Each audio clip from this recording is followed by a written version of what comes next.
Hello दोस्तों, क्या हाल है। तारीख आज 22 दिसंबर 2024, दिन संडे रविवार हो गया, हिंदी तिथि सप्तमी। और आइए बात करते हैं आज के मुख्य समाचार में देश भर की तमाम बड़ी खबरों पर नजर डालते हैं। देखिए दोस्तों, एक तो आज के दिन को हमारे देश में नेशनल मैथमेटिक्स डे के रूप में मनाया जाता है, यानी कि राष्ट्रीय गणित दिवस, क्योंकि आज ही के दिन अनंत की खोज करने वाले महान भारतीय गणितज्ञ की जयंती है। भारत के महान गणितज्ञ श्रीनिवास रामानुजन का नाम तो आपने जरूर सुना होगा। 22 दिसंबर 1887 को तमिलनाडु में इनका जन्म हुआ था और इन्हीं के सम्मान में साल 2012 से ही हर साल आज के दिन को नेशनल मैथमेटिक्स डे के रूप में मनाते हैं। और इन्होंने ही दोस्तों गणित में इनफाइनेट यानी अनंत की खोज की थी। तो आप सभी को भी गणित दिवस की हार्दिक शुभकामनाएं। रामानुजन के बारे में कुछ और जानकारी आप देख सकते हैं स्क्रीन पर। और वहीं आज 22 दिसंबर की कुछ और ऐतिहासिक घटनाओं की जानकारी की लिस्ट भी स्क्रीन पर देख लीजिएगा। आज ही के दिन पहली बार क्रिसमस ट्री भी सजाया गया 1882 में। और चलिए दोस्तों आगे बढ़ते हैं अपन खबरों में। तो देखिए पहली खबर, जीएसटी को लेकर काउंसिल बैठक में आम आदमी को सरकार का बड़ा झटका लगा। हेल्थ और लाइफ इंश्योरेंस बीमा पॉलिसी पर जीएसटी दरों में कटौती का फैसला टल गया है। इसका मतलब ये है कि अभी फिलहाल दोस्तों हेल्थ और टर्म इंश्योरेंस प्लान वगैरह सस्ते नहीं होंगे। वित्त मंत्री निर्मला सीतारमण ने कहा कि बीमा पॉलिसियों पर जीएसटी दरें घटाने पर मंत्री समूह अब अगली बैठक में और काम करेगा। ये जीएसटी काउंसिल की 55वीं बैठक में फूड डिलीवरी पर भी जीएसटी को लेकर फैसला टला। हालांकि पॉपकॉर्न पर अब ज्यादा जीएसटी लगेगा अगर वो नमकीन की तरह बने हैं तो, और यदि उनमें शुगर मिली तो टैक्स और देना पड़ेगा। यानी कि सिनेमा हॉल, मॉल, थिएटर वगैरह में अब आपका पॉपकॉर्न खरीदना या खाना और महंगा होगा, क्योंकि फ्लेवर के हिसाब से आपको कीमतें चुकानी होगी और 3 अलग अलग तरह के टैक्स लगेंगे इस पर। और भी दोस्तों डीलर से second hand electric vehicle car खरीदने पर भी 18% जीएसटी लगेगा। फोर्टिफाइड राइस पर टैक्स को घटाकर 5% किया है। इनके अलावा भी सिगरेट, लग्जरी गाड़ियों से लेकर पॉपकॉर्न तक जीएसटी काउंसिल की इस 55वीं बैठक में क्या चीजें सस्ती हुई है और क्या चीजें महंगी हुई है, तो मैं आपको हाईलाइट्स बता देता हूँ फटाफट से। एक तो जैसा कि मैंने आपको बताया, नमकीन पॉपकॉर्न पर 5% जीएसटी लगेगा। और अगर कोई व्यक्ति सेकंड हैंड कार बेचता है तो उस पर तो कोई टैक्स नहीं लगेगा, मगर कंपनी के माध्यम से अगर सेकंड हैंड कार बेची जाती है, खरीदी जाती है, तो उस पर 18% जीएसटी देना पड़ेगा। कुछ कपड़े और लग्जरी गाड़ियों की कैटेगरी पर भी जीएसटी बढ़ाया गया है, जिसकी जानकारी भी आप देख सकते हैं। इसके अलावा भी दोस्तों इस 55वीं जीएसटी काउंसिल बैठक के कुछ और अहम फैसलों की लिस्ट ये रही स्क्रीन पर, जिसमें देखिए एक तो रेडी टू ईट स्नैक्स पर 12% जीएसटी लगेगा। नमक मसालों पर इस तरह के पॉपकॉर्न पर 5% जीएसटी। और एक अच्छा फैसला ये रहा, एविएशन टर्बाइन फ्यूल यानी एटीएफ को जीएसटी के दायरे में लाने का जो केंद्र सरकार का प्रस्ताव था, तो इसका राज्यों ने विरोध किया। तो इस वजह से फिलहाल विमानन ईंधन को जीएसटी के दायरे में लाने पर सहमति नहीं बनी है।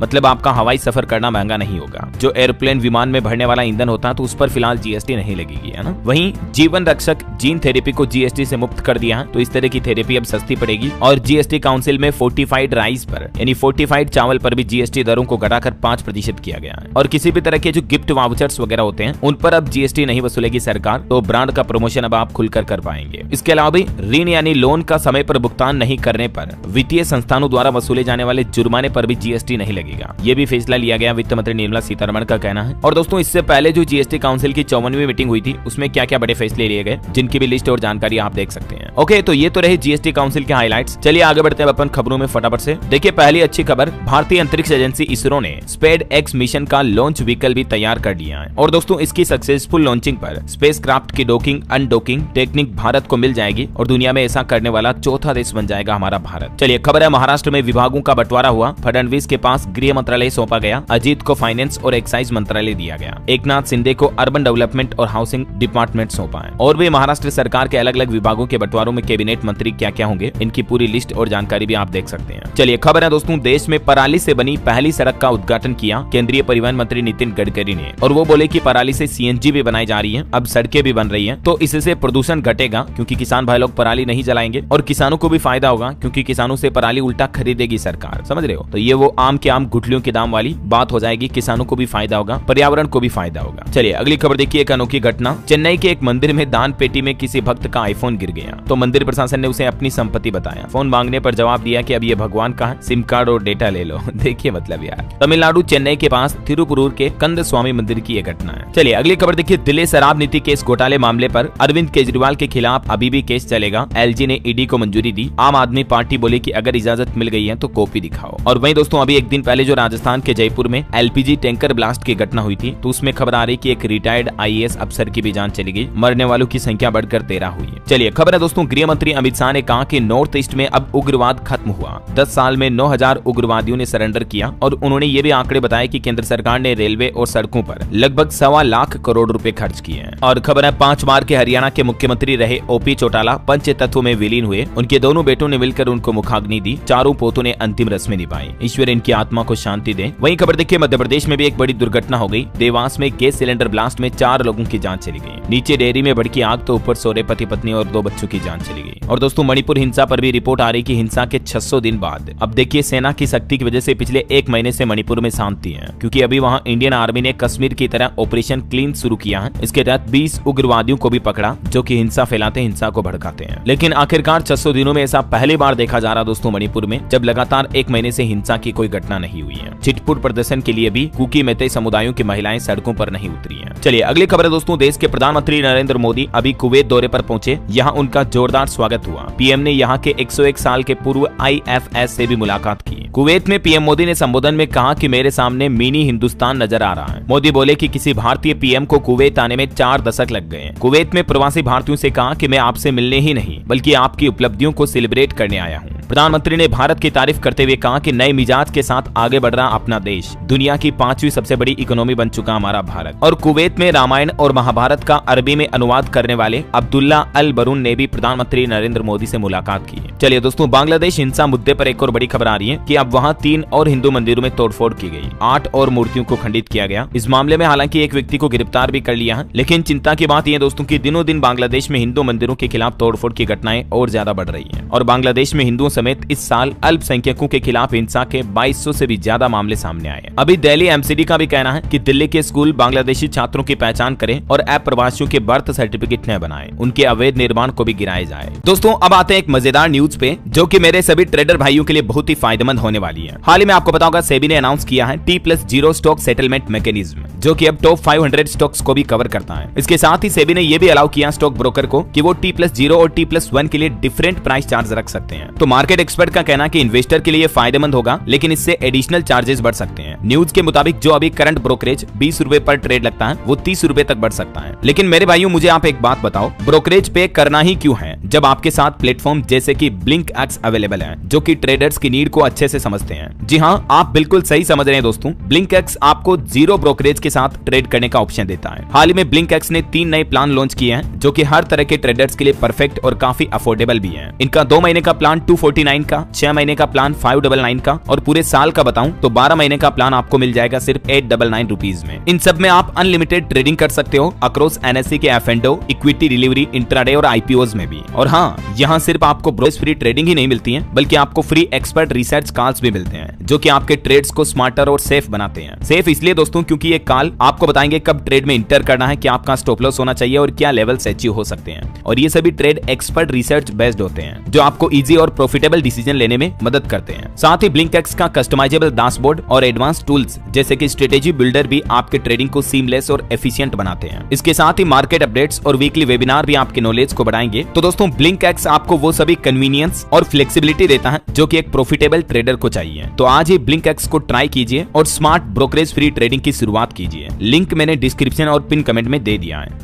चलिए अगली बड़ी खबर और एक नया नियम देखिए। एक्सपायरी फूड आइटम्स पर FSSAI की तरफ से बड़ा फैसला लिया गया। एक्सपायर हो चुके खाद्य उत्पादों की तिमाही रिपोर्टिंग अनिवार्य होगी। अब FSSAI यानी food safety standard authority of India, जो फूड सेफ्टी रेगुलेटर है, उसकी तरफ से देश भर की सभी फूड कंपनियों के लिए नया आदेश जारी किया गया है। भारतीय खाद्य सुरक्षा और मानक प्राधिकरण का कहना है कि ये जारी निर्देश फिर से पैकिंग करने वालों और फिर से लेबल लगाने वालों पर भी लागू है। सरकार के इस नए नियम का मुख्य उद्देश्य यह है कि पशु आहार की आड़ में मानव उपभोग के लिए एक्सपायर और अस्वीकृत खाद्य पदार्थों की रीब्रांडिंग और रीसेलिंग को रोकना है। क्योंकि कई सारी जो फूड प्रोडक्ट बनाने वाली कंपनियां होती है ना, वो या तो एक्सपायरी डेट ढंग से नहीं लिखती हैं या एक्सपायर हो चुके सामानों की फिर से रीपैकिंग करके मार्केट में बेच दिए जाते हैं। तो इससे लोगों की सेहत को भी नुकसान होता है। ये वजह की सरकार की तरफ से ये कुछ सख्त दिशा निर्देश लागू किए हैं, है ना। चलिए अगली खबर देखिए। भारतीय रिजर्व बैंक RBI ने चेताया कई केंद्रीय योजनाओं से कमजोर हो रहा है सहकारी संघवाद और राज्यों पर भी इसका असर होता है। केंद्र सरकार की बड़ी बड़ी वित्तीय योजनाएं सहकारी संघवाद की भावना के खिलाफ है, क्योंकि इससे राज्यों की खर्च करने की आजादी पर असर पड़ता है। और RBI ने सीधे तौर पर यह भी कहा है दोस्तों कि केंद्र की जो पोषित योजनाएं हैं उनके समायोजन करने से सिर्फ राज्यों पर ही नहीं बल्कि केंद्र सरकार पर भी वित्तीय बोझ कम करने में मदद मिलेगी। इससे पहले कई राज्य भी ये मुद्दे का सवाल उठा चुके हैं। चलिए अगली खबर देखिए। किसान आंदोलन के बीच जो नेता डलेवाल आमरण अनशन कर रहे हैं, 26वें दिन भी उनका अनशन जारी रहा। पंजाब के पटियाला में शंभू खनौरी मोर्चे को लेकर एसकेएम यानी संयुक्त किसान मोर्चा की मीटिंग भी हुई। अब 24 तारीख को फिर से बैठक करेंगे किसान नेता।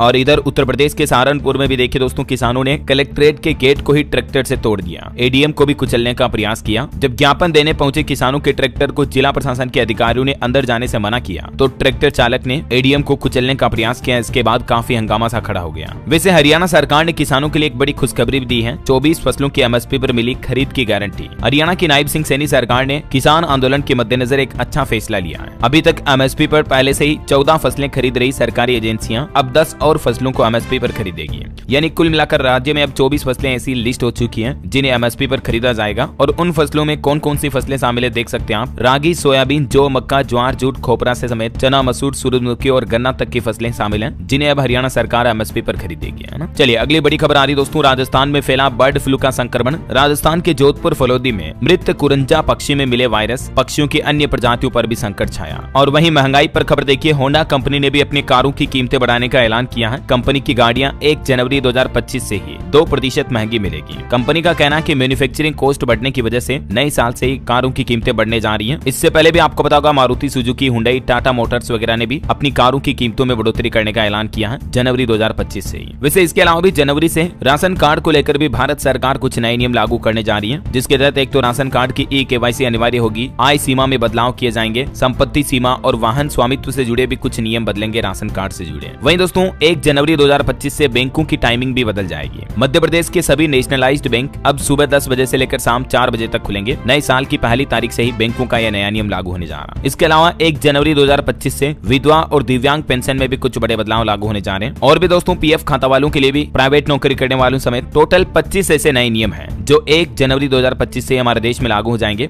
मैंने कल शाम को डीएलएस न्यूज पर ये एक अलग से सेपरेट वीडियो डाल दिया है। अगर आपने ये वीडियो नहीं देखा है तो ये आज की खबरें समाप्त होने के बाद आप इस वीडियो को जरूर देख लीजिएगा, ठीक है ना। 1 जनवरी 2025 से हमारे देश में कौन कौन से 25 नए नियम लागू होंगे। बहुत ही इंपॉर्टेंट इन्फॉर्मेटिव जानकारियां आपको इस वीडियो में मिलेगी, इसलिए मैं आपको पर्सनली रिकमेंडेड कर रहा हूँ। हालांकि ये वीडियो थोड़ा लंबा है, 30-32 मिनट का वीडियो है, तो भले अभी आपको टाइम मिले या शाम को मिले टाइम, थोड़ा थोड़ा मिले तो आधा आधा करके 2 बार देख लीजिएगा, लेकिन इस वीडियो को पूरा जरूर देख लेना। नव वर्ष 2025 नए साल से ही 25 नियम क्या बदल जाएंगे हमारे देश में, ठीक है ना। ये जानना आम आदमी के लिए बहुत ही जरूरी है। और बाकी छोटे किसान भाई लोगों के लिए भी अब पैसों की टेंशन नहीं रहेगी, क्योंकि भारतीय रिजर्व बैंक आरबीआई ने हाल ही में एक बड़ा फैसला लिया है। मैंने आपको बताया भी था पहले भी डीएलएस न्यूज चैनल पर कि किसानों को बिना किसी गारंटी के मिलने वाले लोन की सीमा को 1,60,000 रुपए से बढ़ाकर सीधा 2 लाख रुपए कर दिया। और ये बदलाव, नई सुविधा वाला नया नियम भी 1 जनवरी 2025 से ही लागू होगा। यानी दोस्तों किसान भाई लोगों को बिना किसी गारंटी के 2 लाख रुपए तक का लोन मिल पाएगा नए साल से ही, ठीक है ना। तो इसी तरह से नए साल से जुड़ी काफी इंफॉर्मेटिव जानकारी आपको इस वीडियो में मिल जाएगी, तो देख लीजिएगा जरूर। और चलिए फिलहाल अपन आगे बढ़ते हैं खबरों में। देखिए रूस यूक्रेन जंग के बीच बड़ी खबर आती है कि रूस के कजान में अमेरिका के 9/11 जैसा बड़ा हमला हुआ। यूक्रेन के 8 ड्रोन हमले से दहशत फैला दिए। उसके बाद एयरपोर्ट पर उड़ानें भी रद्द की गई। ये देख सकते हैं आप रूस के कजान की तस्वीरें भी। 9/11 जैसा अटैक किया यूक्रेन ने, 8 ड्रोन दागे, 6 बड़ी रिहायशी इमारतों को निशाना बनाया गया रूस के कजान शहर में, है ना। और फिल्म इंडस्ट्री से जुड़ी खबर देखिए दोस्तों, चीन में बाहुबली 2 से भी आगे निकली विजय सेतुपति की महाराजा फिल्म 85 करोड़ की कमाई की और हाईएस्ट कलेक्शन करने वाली ये साउथ इंडियन फिल्म भी बन चुकी है विदेश में। और बड़ी खबर देखिए, देश के केंद्रीय स्वास्थ्य मंत्री जेपी नड्डा ने देश भर के अलग अलग राज्यों के मुख्यमंत्रियों के साथ वर्चुअल बैठक की और नए साल 2025 तक टीबी मुक्त भारत का लक्ष्य रखा। अभी केंद्र सरकार ने भी टीबी को खत्म करने के लिए एक देशव्यापी अभियान शुरू किया है। सरकार का प्लान है दोस्तों 2025-25 में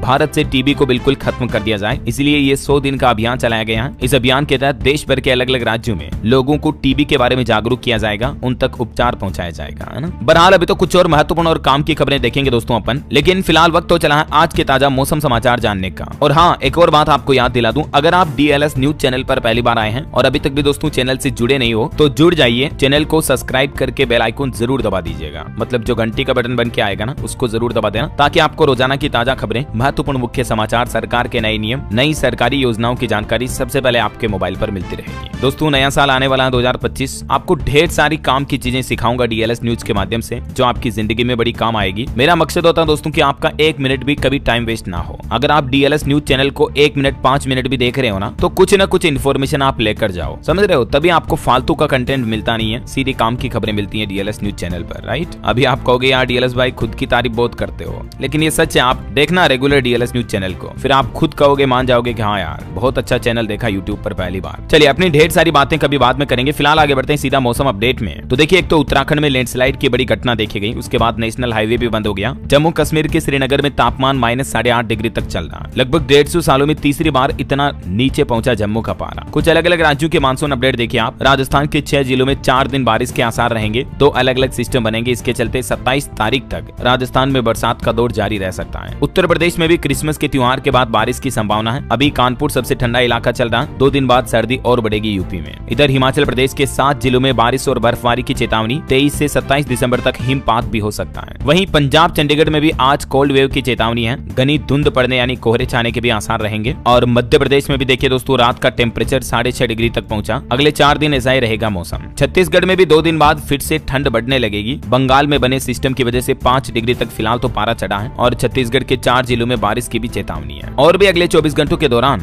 मौसम की संभावित गतिविधियां क्या रह सकती हैं, जिसकी जानकारी भी आप देख सकते हैं स्क्रीन पर। और चलिए मौसम के बाद अब अपन आज के सराफा बाजार पर नजर डाल लेते हैं। तो देखिए दोस्तों, इस सप्ताह सोना चांदी में सबसे बड़ी गिरावट देखने को मिली। सोना लगभग 1545 रुपए टूट कर अभी 75,377 रुपए प्रति 10 ग्राम चल रहा है। और चांदी तो अभी सप्ताह भर में ही लगभग 5,000 रुपए तक सस्ती हुई, 4,843 रुपए टूटी और अभी चांदी का रेट 85,133 रुपए प्रति किलो बिक रहा है। और चलिए सराफा बाजार के बाद कुछ मार्केट अपडेट्स भी देख लेते हैं। तो भारतीय शेयर बाजार में सेंसेक्स और निफ्टी में लगातार गिरावट जारी है। आईपीओ पर अपडेट आ रहा है। कल 23 दिसंबर को यूनिमेक एरोस्पेस का आईपीओ ओपन होगा, जिसमें 26 दिसंबर तक आप निवेश कर पाएंगे। ठीक है, और इसके अलावा एफपीआई पर भी रिपोर्ट देखिए आप। एफपीआई ने 977 करोड़ रुपए के शेयर बेचे, जिससे मार्केट में और गिरावट देखने को मिल सकती है। वहीं खबर है फोर्टिस हेल्थ केयर ने भी एगिलस डायग्नोस्टिक्स में 7.5% हिस्सेदारी खरीदी, 429 करोड़ रुपए में डील हुई। और देखिए, केंद्रीय मंत्री जितेंद्र सिंह का कहना है कि भारत में बायोटेक स्टार्टअप्स की संख्या पिछले 10 सालों में 50 से बढ़कर अभी 9,000 पहुंच चुकी है। केंद्रीय राज्य मंत्री जितेंद्र सिंह की तरफ से संसद में आंकड़े जारी किए गए। चलिए अगला अपडेट आ रहा दोस्तों, अमेजोन कंपनी ने पासवर्ड शेयरिंग का नियम बदल दिया है। नए साल 2025 जनवरी से ही मैक्सिमम आप 5 डिवाइस में ही अपने अमेजोन अकाउंट को लॉगिन कर पाएंगे। वैसे अभी ये लिमिट 10 डिवाइस की है, आप 10 डिवाइस में एक साथ अपने अमेजोन अकाउंट को लॉगिन कर सकते हैं, लेकिन जनवरी 2025 के बाद मैक्सिमम 5 डिवाइस में ही एक्टिव लॉगिन सेशन रह पाएगा, है ना। वहीं खबर देखिए, हमारे पड़ोसी देश पाकिस्तान के सैन्य पोस्ट पर आतंकी हमला हुआ, 16 सैनिकों की जान चली गई। चलिए बड़ी खबर आ रही दोस्तों, दिल्ली में हर रोज 2200 चालानों का होगा निपटारा। सुप्रीम कोर्ट के जज ने एक नई पहल शुरू की है। दरअसल दिल्ली में बढ़ते ट्रैफिक चालान के निपटान को आसान बनाने के लिए सुप्रीम कोर्ट के जस्टिस मनमोहन ने राउज एवेन्यू कोर्ट परिसर में संध्याकालीन अदालतों का शुभारंभ किया है। और ये जो अदालतें होंगी, दिल्ली की सभी 11 अदालतों में 11 नए पायलट प्रोजेक्ट के तहत शुरू की गई है, जिसमें टारगेट है प्रतिदिन तकरीबन 200 चालानों का निपटारा किया जाएगा। तो 11 टोटल सभी अदालतों में 2200 चालानों का निपटारा डेली हो पाएगा, है ना। वैसे दिल्ली सरकार ने दोस्तों एक और नई पहल शुरू की है। अम्बेडकर स्कॉलरशिप नाम से नई छात्रवृत्ति योजना शुरू की है। इसके तहत दिल्ली में रहने वाले दलित बच्चों की विदेश में पढ़ाई का खर्चा भी अब दिल्ली सरकार उठाएगी। केजरीवाल बोले कि ये शाह और भाजपा को जवाब है मेरा। दिल्ली में आने वाले विधानसभा चुनाव से पहले अरविंद केजरीवाल ने ये एक और गेम खेला, एक और चुनावी ऐलान कर दिया है दलित छात्रों के लिए छात्रवृत्ति योजना की घोषणा करते हुए। हाल ही में इससे पहले भी आपको पता होगा, बुजुर्गों के लिए संजीवनी योजना शुरू की केजरीवाल ने, जिसके तहत 60 साल से ज्यादा उम्र के बुजुर्गों का इलाज मुफ्त में हो पाएगा दिल्ली वालों के लिए। इसके अलावा ऑटो चालकों के लिए भी 5 गारंटियां दी, उन्हें 10 लाख से लेकर 5 लाख रुपए तक का जीवन बीमा और एक्सीडेंट इंश्योरेंस मिलेगा। और महिलाओं के लिए भी दिल्ली सरकार योजना लाने जा रही, जिसके तहत 2100 रुपए हर महीने दिल्ली की माताओं बहनों को भी दिए जाएंगे। तो ये कुछ चुनावी माहौल से पहले दिल्ली सरकार ताबड़तोड़ फैसले ले रही है और अब ये नई स्कॉलरशिप योजना की भी घोषणा कर दी है। चलिए फिलहाल देखिए बड़ी खबर दोस्तों, पंजाब के मोहाली में एक बड़ी दुर्घटना हो गई, 6 मंजिला इमारत ढह गई है। कई लोग मलबे में दबे हुए हैं, रेस्क्यू ऑपरेशन अभी भी जारी है। पंजाब में ये मल्टी स्टोरी बिल्डिंग गिरी, बताया जा रहा है कि अभी 5 और लोग दबे हुए हैं, एक लड़की को बाहर निकाला गया। आर्मी और एनडीआरएफ की टीमें रेस्क्यू में जुटी हुई है। रिपोर्ट्स के मुताबिक दोस्तों, इस बिल्डिंग के जस्ट बगल में ही बेसमेंट में खुदाई हो रही थी, तो इस वजह से ये बड़ा हादसा हो गया और तकरीबन 6 मंजिला बिल्डिंग पूरी तरह से धराशायी हो गई। चलिए अगली खबर है, सरकार ने चुनाव संचालन के नियमों में कुछ बदलाव किए हैं। अब आम लोग नहीं मांग सकेंगे इलेक्ट्रॉनिक रिकॉर्ड। इलेक्ट्रॉनिक रिकॉर्ड का मतलब समझ रहे हो, जैसे चुनाव से जुड़े सीसीटीवी कैमरा के डेटा हो गए, वेबकास्टिंग फुटेज के साथ साथ उम्मीदवारों की वीडियो रिकॉर्डिंग जैसे कुछ इलेक्ट्रॉनिक दस्तावेजों के सार्वजनिक निरीक्षण को रोकने के लिए सरकार ने चुनाव के नियम में यह बदलाव किया है। सरकार का कहना है कि ताकि इन चीजों का दुरुपयोग रोका जा सके, इसलिए अब इलेक्ट्रॉनिक रिकॉर्ड के सार्वजनिक निरीक्षण पर प्रतिबंध लगा दिया गया। ECI यानी इलेक्शन कमीशन ऑफ इंडिया चुनाव आयोग के द्वारा भी इस नियम पर सहमति बनाई गई और सरकार ने यह बदलाव लागू किया है चुनाव संचालन के नियम 1961 के रूल 93 में संशोधन करके। बाकी चुनाव से संबंधित जो कागजात हैं वो सार्वजनिक निरीक्षण के लिए खुले रहेंगे, लेकिन जो इलेक्ट्रिक रिकॉर्ड इलेक्ट्रिक डेटा होंगे वो मतलब आम पब्लिक के लिए एक्सेसिबल नहीं रहेंगे, है ना। चलिए अगला अपडेट देखिए, क्रेडिट कार्ड ब्याज की सीमा 30% तय नहीं कर सकते हैं, शीर्ष अदालत ने NDCRC का फैसला पलटा। दरअसल अब अगर आप क्रेडिट कार्ड का इस्तेमाल करते हो तो जरा संभल कर करें, क्योंकि आप कार्ड में डिफॉल्ट हो जाते हैं तो 50% तक आपको ब्याज देना पड़ सकता है, क्योंकि सुप्रीम कोर्ट ने खुद बैंकों को यह इजाजत दे दी है क्रेडिट कार्ड यूजर्स से ज्यादा ब्याज वसूलने की। वैसे ये मामला राष्ट्रीय उपभोक्ता अदालत NCDRC में गया था, जिसमें उपभोक्ता अदालत ने तो इस ब्याज लिमिट को 30% तक सीमित कर दिया था, लेकिन सुप्रीम कोर्ट का कहना है कि क्रेडिट कार्ड ब्याज की सीमा पर पेनल्टी 30% तक तय नहीं की जा सकती है। समझ रहे हो? तो अब बैंकों को 50% तक भी ब्याज वसूलने की इजाजत होगी अगर क्रेडिट कार्ड ग्राहक डिफॉल्ट हो जाता है तो। चलिए कुछ वैज्ञानिकों की रिसर्च देखिए आप। भारत और चीन में इलेक्ट्रिक व्हीकल यानी EV की बढ़ोतरी की वजह से 20% तक प्रदूषण और बढ़ सकता है। सल्फर डाइऑक्साइड उत्सर्जन का नया संकट छाएगा अब। और ISFR की एक रिपोर्ट देखिए, हमारे देश का वन और वृक्ष आवरण पिछले 3 सालों में 1445 वर्ग किलोमीटर तक बढ़ा है। मध्य प्रदेश राज्य में सबसे ज्यादा वनों में बढ़ोतरी हुई पिछले कुछ सालों के दौरान, है ना? और खबर है दोस्तों, अंतरिक्ष युद्ध और AI समाधानों पर होगा जोर। जनवरी 2025 में एक नई कॉन्फ्रेंस का आयोजन होने जा रहा। इस सम्मेलन की प्रमुख विशेषताओं में इंड स्पेस वॉर गेम 3.0 भी शामिल है। वहीं खबर है, भारत और म्यांमार सीमा पर बसे लोगों का जनसंख्यिकी आंकड़ों का मानचित्रण किया जाए। गृह मंत्री अमित शाह ने एक बैठक में निर्देश जारी किया। और भारतीय अंतरिक्ष एजेंसी ISRO और ESA के बीच एक बड़ा समझौता हुआ है स्पेस साइंस में। अब अंतरिक्ष यात्रियों के प्रशिक्षण पर मिलकर काम करेगी, सहयोग करेगी दोनों स्पेस एजेंसियां। वहीं खबर देखिए, भारत के आपूर्ति श्रृंखला को बढ़ावा देने के लिए $350 मिलियन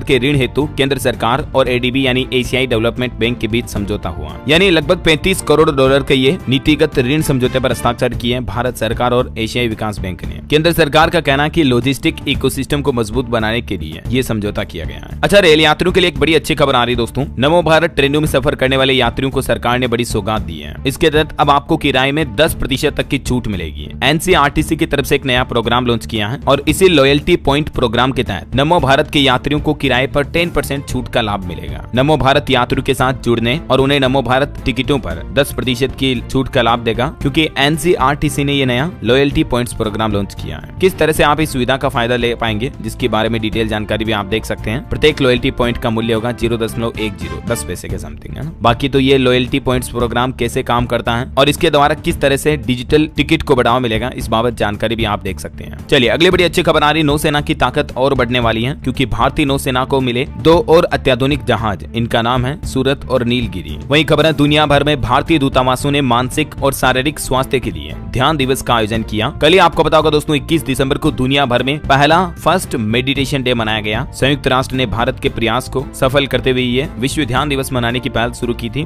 तो इस मौके पर देश के प्रधानमंत्री नरेंद्र मोदी ने भी देशवासियों को मेडिटेशन को अपने दैनिक जीवन का हिस्सा बनाने की अपील की है। और खबर है दोस्तों की दिल्ली के स्कूलों में बम की फर्जी धमकियों पर अब LG सख्त हुई है। दिल्ली पुलिस को निर्देश जारी करते हुए 15 दिन में रिपोर्ट सौंपने को कहा है। वैसे दिल्ली के स्कूलों को MCD ने भी आदेश जारी किया और कहा कि अवैध बांग्लादेशियों के बच्चों की पहचान करे। मैंने आपको बताया था अपडेट। और दिल्ली के असेंबली इलेक्शन पर भी खबर आ रही है कि दिल्ली में बस मार्शल भी अब चुनाव लड़ेंगे। केजरीवाल के खिलाफ उन्होंने अपना उम्मीदवार भी उतार लिया है। वहीं दिल्ली के मौसम पर भी अपडेट दोस्तों, NCR में आज और कल 2 दिन और भयंकर सर्दी सताएगी। IMD की तरफ से अलर्ट जारी किया है। चलिए बैंकिंग न्यूज से खबर देखिए, ICICI बैंक ने टाइम्स इंटरनेट के साथ मिलकर premium metal credit card launch किया है। इस कार्ड में अलग अलग तरह की कैटेगरी होगी और ग्राहकों को कई अलग अलग तरह के रिवार्ड पॉइंट्स वगैरह बेनिफिट्स दिए जाएंगे। चलिए खबर है दोस्तों, NTPC कंपनी बिहार में परमाणु विद्युत परियोजना स्थापित करेगी और भी बिहार में अलग अलग निवेश के डिटेल और डेटा मैंने आपको बताए थे कल ही। वहीं खबर है, टाटा पावर कंपनी और केनरा बैंक ने भी रूफटॉप सोलर लोन के लिए साझेदारी की है। यानी अब आपको केनरा बैंक से आसानी से लोन मिल पाएगा अलग अलग किलोवाट की क्षमता वाले सोलर पैनल इंस्टॉल करने पर भी, है ना? चलिए खबर है दोस्तों, हमारे पड़ोसी देश नेपाल में भूकंप के झटके महसूस किए गए। भूकंप के झटकों की ये तीव्रता 4.8 थी